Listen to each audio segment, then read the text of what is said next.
පියතුමනි ලොකු වැඩක්ද? මොකක්ද? අලුත් ගෙයක් ඩිසයින් කරනවා. ඒ ගෙදරට නම් මේ වගේ කාමරයක් දාන්න එපා. අයියත් ගෙදර නැතුව පාළුව ඇතිනේ. තාත්තා නම් ලොකු වැඩක් කමක් නැහැ. ආයෙ මම මොන වැඩේ කරත් ඔයා වෙනුනුත් වෙලාවක් වෙන් කරනවා. හොඳ? නෑ එහෙම ඕන නෑ. ඈ? අලුත් ගෙවල් වලට ටිකක් ලොකු කාමර දාන්න. මේ කාමර හින පොඩි අප්පා.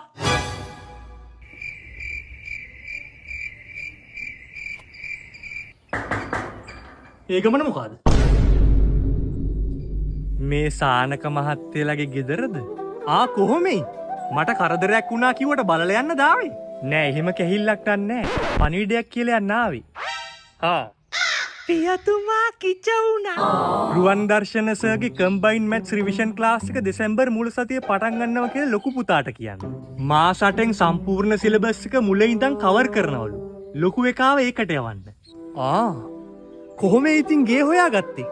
මේ සුවඳින්ද? අයියෝ නෑ මහත්තයා. මැත්ස් නහුතර කෙලවන් ඉන්න මෝඩ කොල්ලගේ ගෙදර මොකක්ද ඇහුවම ත්‍රීල් පාක් එකේ හැමෝම දන්නවා. කවුද පියතුමනි ඒ? නමක් ගමක් දන්නේ නෑ. හැබැයි මනුස්සයෙක්.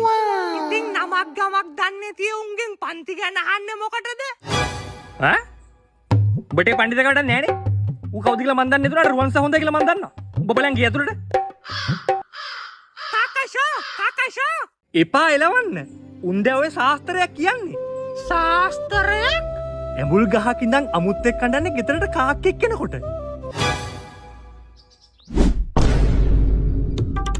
අමුත්තා කෙලිය නේද පියතුමනි ටී-ෂර්ට් එකට? එලවල දාපවකම. මගලු ටී-ෂර්ට් එකක්. කාකෂා